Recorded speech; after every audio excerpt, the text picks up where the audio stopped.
2023년 10월 12일 오늘 목요일인데 함께 나눌 하나님 말씀은 열왕기상 15장 19절부터 24절까지 말씀입니다.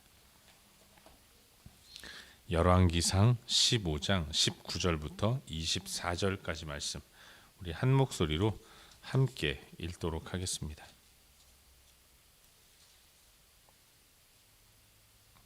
열왕기상 15장 9절부터 24절까지 말씀입니다.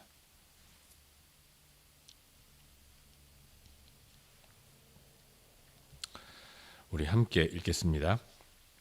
이스라엘의 여로보암 왕이 제20년에 아사가 유다 왕이 되어 예루살렘에서 41년 동안 다스리니라. 그의 어머니의 이름은 마아가라 아비살룸의 딸이더라. 아사가 그의 조상 다윗같이 여호와 보시기에 정직하게 행하여 남색하는 자를 그 땅에서 쫓아내고 그의 조상들이 지은 모든 우상을 없애고 또 그의 어머니 마아가가 혐오스러운 아세라상을 만들었으므로 태후의 위를 패하고 그 우상을 찍어 기드론 시냇가에 불살랐으나 다만 산당은 없애지 아니하니라. 그러나 아사의 마음이 일평생 여호와 앞에 온전하였으며 그가 그의 아버지가 성별한 것과 자기가 성별한 것을 여호와의 성전에 받들어 드렸으니 곧 은과 금과 그릇들이더라. 아사와 이스라엘의 왕 바아사 사이에 일생 동안 전쟁이 있으니라. 이스라엘의 왕 바아사가 유다를 치러 올라와서 라마를 건축하여 사람을 유다 왕 아사와 왕래하지 못하게 하려 한지라. 아사가 여호와의 성전 곳간과 왕궁 곳간에 남은 은금을 모두 가져다가 그 신하의 손에 넘겨 다메섹에 거주하고 있는 아람의 왕 헤시온의 손자 다브림몬의 아들 베나다에게 보내며 이르되 나와 당신 사이에 약조가 있고 내 아버지와 당신의 아버지 사이에도 있었느니라. 내가 당신에게 은금 예물을 보냈으니 와서 이스라엘의 왕 바아사와 세운 약조를 깨뜨려서 그가 나를 떠나게 하라 하매 베나닷이 아사 왕의 말을 듣고 그의 군대 지휘관들을 보내 이스라엘 성읍들을 치되 이온과 단과 벨벳바가와 긴네렛 온 땅과 납달리 온 땅을 쳤더니 바아사가 듣고 라마를 건축하는 일을 중단하고 디르사에 거주하니라. 이에 아사 왕이 온 유다에 명령을 내려 한 사람도 모면하지 못하게 하여 바아사가 라마를 건축하던 돌과 제목을 가져오게 하고 그것으로 베냐민의 게바와 미스바를 건축하였더라.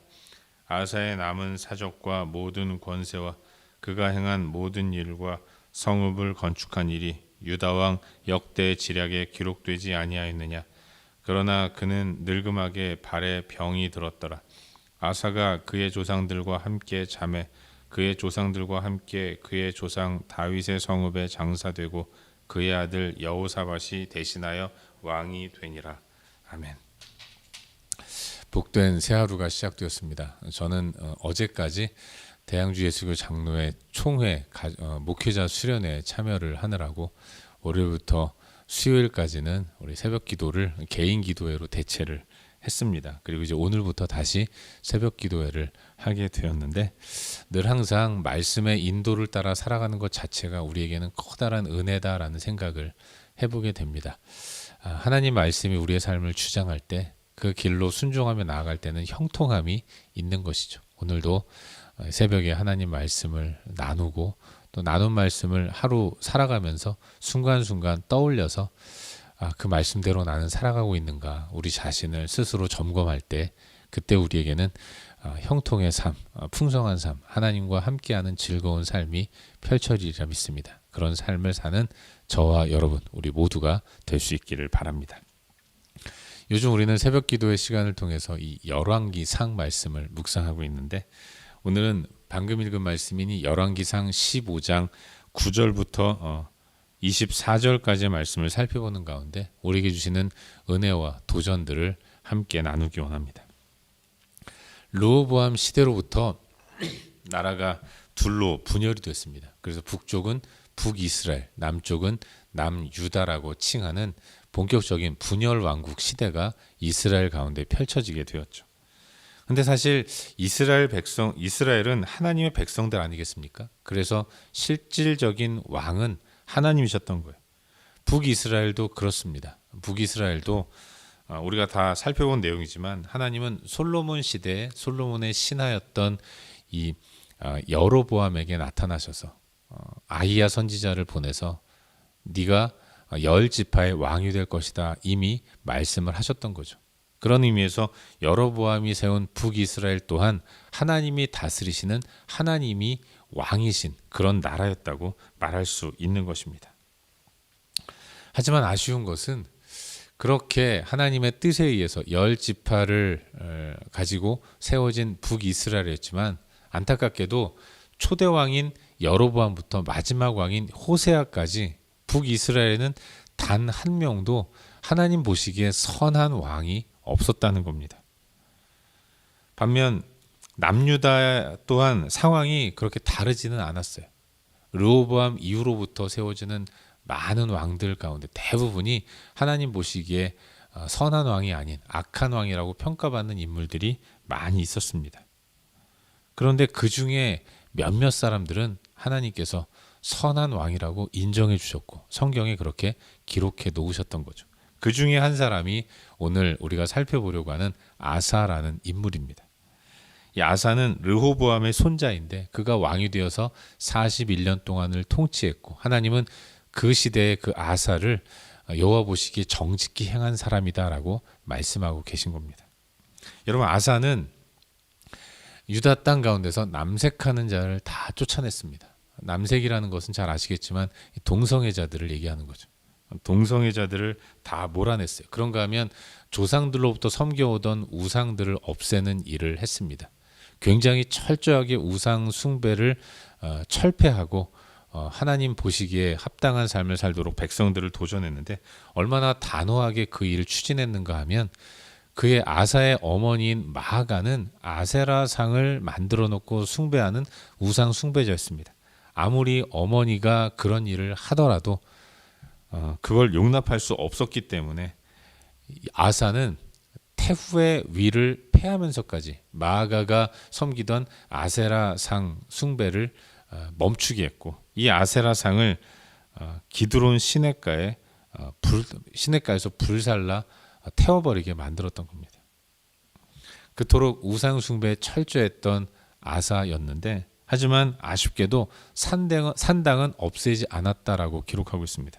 근데 사실 여기 14절에 보면 산당을 없애지 아니하였다라고 기록하고 있는데 산당을 없애지 않았다라고 하면 의도적으로 산당은 내버려 두었다라고 볼 수 있습니다. 하지만 그런 내용은 아니고 같은 내용을 기록하고 있는 역대하 말씀에 보면 아사는 역대하 말씀에서는 산당을 없앴다라고 기록하고 있어요. 열왕기상에서는 산당을 없애지 못했다. 역대하에서는 산당을 없앴다. 이렇게 충돌되는 두 내용이 같은 아사에게서 기록되고 있는 것을 보면서 어떤 이들은 잘못된 주장이다. 서로 다른 주장을 열왕기상과 역대하가 하고 있다라고 이야기하는 경우도 있는데 그런 건 아니고 아사 왕은 산당을 제거하기 위해 최선을 다해서 일부 산당들은 없앤 겁니다. 하지만 힘에 붙여서 그토록 깊이 뿌리 깊게 내려온 이스라엘 백성들의 산당 숭배를 다 완전히 제거하지는 못했다라는 것입니다. 계속해서 애쓰고 수고하면서 산당들을 없애긴 했지만 미완에 그쳤다라는 것을 기록하고 있는 거예요. 어찌됐든 그는 산당을 없애기 위해 노력한 인물이라는 것은 평가를 받아야 마땅한 것이라고 생각을 합니다. 여러분 근데 그의 통치 기간에 이스라엘을 다스리던 왕은 바하사였습니다. 남쪽의 아사와 북쪽의 바하사는 계속해서 충돌하는 모습을 보였던 거죠. 특별히 이 바하사가 유다를 치러 올라와서 라마를 건축했는데 라마를 건축한 이유는 유다 왕 아사와 북이스라엘의 백성들 사이에 왕래가 없도록 차단하기 위한 것이었어요. 아사를 고립시키기 위함이었던 것입니다. 이에 대해서 아사는 이런 바하사를 견제하고 또 막기 위해서 암몬의 힘을 빌립니다. 암몬은 북이스라엘 위쪽에 있는 나라인데 그는 이 북이스라엘과 국경을 함께 하고 있던 아람 왕을 그에게 은과 금을 다 가져다 주면서 협력 관계를 맺고, 그러면서 바하사와 맺었던 조약을 끊고 나와 조약을 맺어서 바하사를 오히려 고립시키자, 이렇게 제안을 했고, 이 아람 왕 벤하닷은 아사가 주는 많은 은과 금을 받고 그의 말을 듣고 군대 지휘관을 보내서 북이스라엘의 여러 성읍들을 공격하게 했습니다. 그래서 바하사는 라마 건축하는 일을 결국은 중단하게 되는 거죠. 이런 여러 가지 일들을 겪으면서 그의 통치 기간은 지나갔고, 결국 이제 41년의 통치 기간을 마지막으로 아사는 역사의 뒤안길로 사라집니다. 그는 노년에 발에 병이 들었다라고 기록하고 있는데, 이 발에 병이 들었다라는 게 어떤 질병인지는 자세히 기록하고 있지는 않지만 성경학자들은 이 걷지 못하는 질병이다, 이렇게 이야기하는 경우가 많습니다. 아무튼 그는 노년에 움직이지 못하는 그런 화석화된 모습을 가지고 살아가다가 결국 죽어서 다윗 조상, 그 조상인 다윗의 성읍에 장사되면서 왕위는 아사의 아들인 여호사밧에게로 돌아가게 되는 것이죠. 이것이 오늘 우리가 함께 살펴보려고 하는 본문 열왕기상 15장 9절부터 24절까지 말씀입니다. 그리고 오늘도 이 말씀 가운데서 두 가지 정도를 함께 살펴보는 가운데 우리의 기도 제목으로 삼고 함께 기도하기로 합니다. 여러분, 오늘 본문 가운데서 먼저 11절 말씀을 함께 읽도록 하겠습니다. 본문 11절입니다. 함께 읽겠습니다. 아사가 그의 조상 다윗같이 여호와 보시기에 정직하게 행하여. 아멘. 앞서도 말씀드렸지만 아사는 성경의 기록에 의하면 선한 왕이라고 인정받는 그런 인물이었어요. 그런데 성경이 평가하는 선하다 악하다의 기준은 다윗이었다는 것입니다. 하나님 보시기에 다윗과 같이 행하는 자는 선한 왕, 그렇지 않은 자는 악한 왕이라고 성경은 말씀하고 있다는 거죠. 여러분, 다윗은 누구입니까? 그의 특징들이 여러 가지가 있겠지만 가장 대표적인 것이 사무엘하 7장에 나오는 다윗 언약이에요.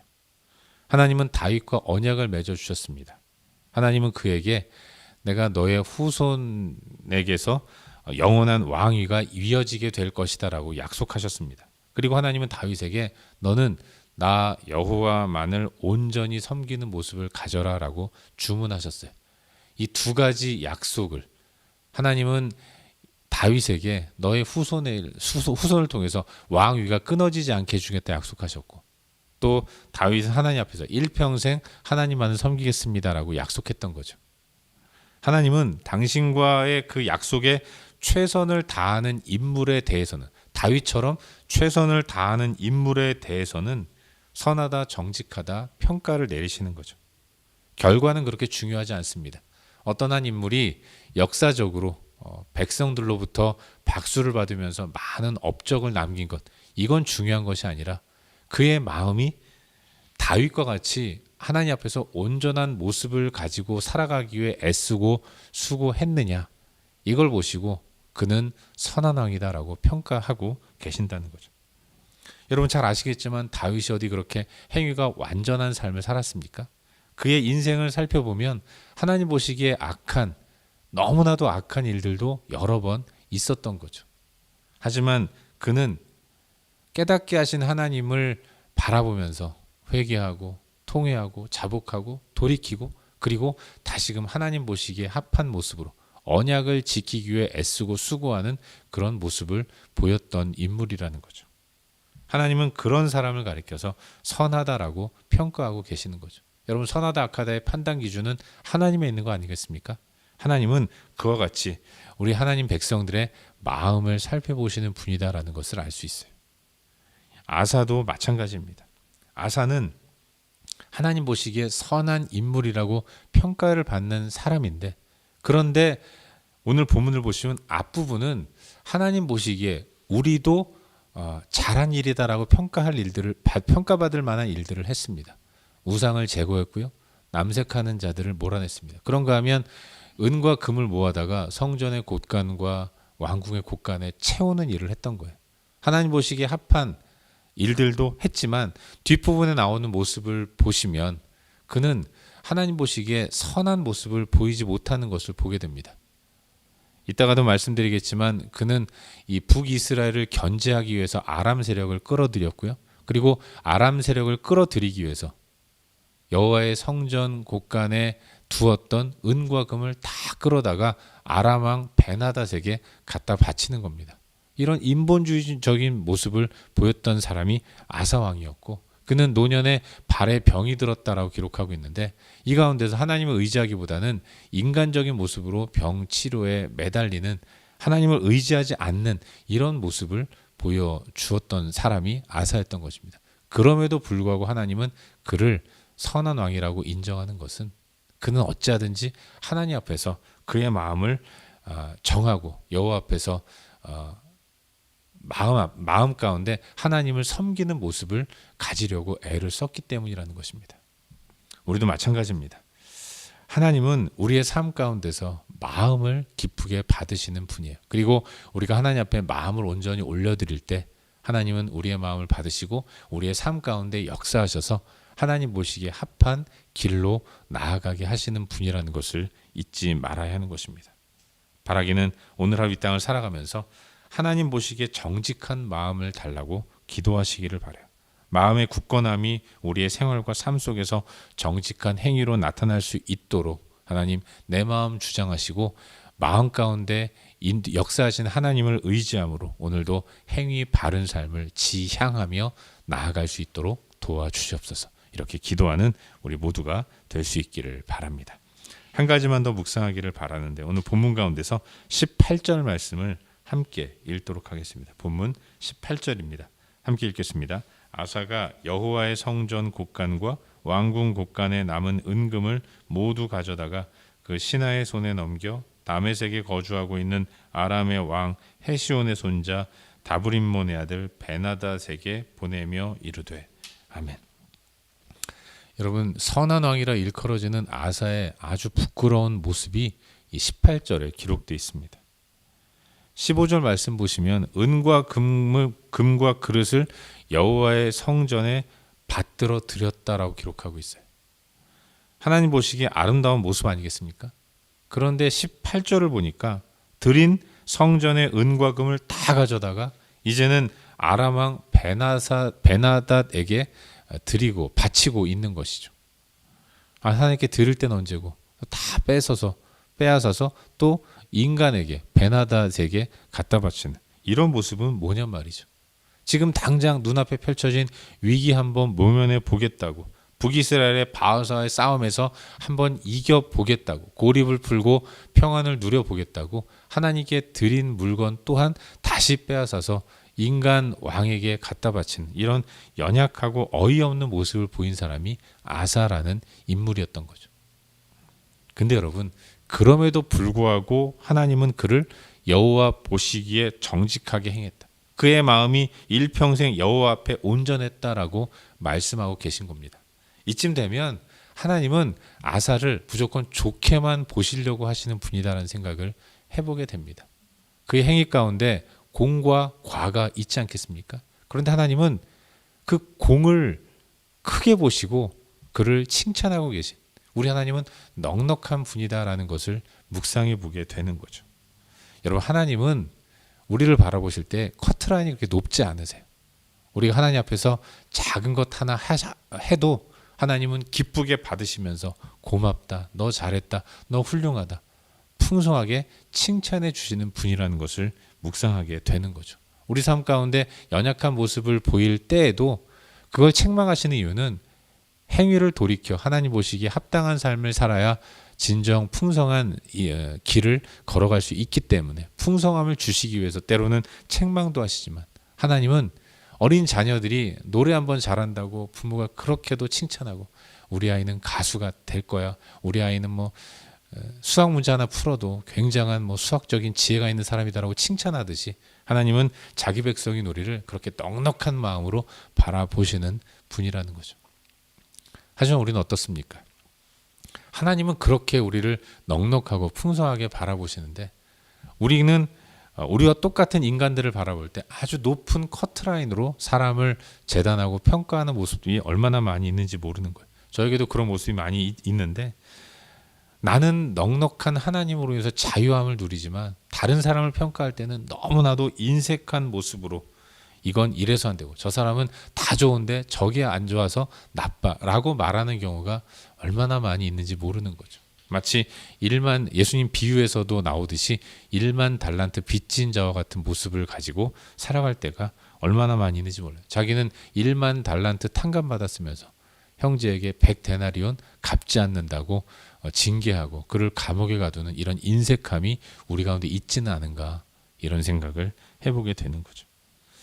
바라기는 오늘의 우리들의 삶이 내가 받은 하나님의 크신 은혜를 다시 한번 깊이 묵상하면서 그 은혜에 감격하고, 그리고 내가 만나는 모든 사람들에게 좀 더 넉넉한 풍성한 그런 마음을 가지고 받아주고 안아주고 품어주는 그런 복된 삶을 사는 저와 여러분, 우리 모두가 될 수 있기를 주의 이름으로 축원합니다. 기도하겠습니다. 함께 기도할 때 말씀 붙들고 기도하기를 원하는데요. 하나님, 오늘도 나에게 넉넉한 마음을 주시옵소서. 그리고 우리의 마음을 늘 주님 앞에서 점검하게 하셔서 복된 하루를 살아갈 수 있도록 도와주시옵소서. 이 시간 말씀 기억하면서 기도하시기를 바랍니다. 또한 우리의 중보가 필요한 여러 영역들을 위해서 기도하시기를 바라요.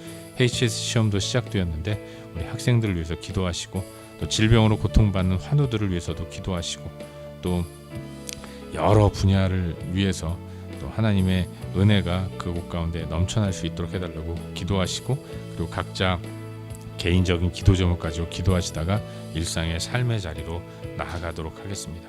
함께 기도하겠습니다.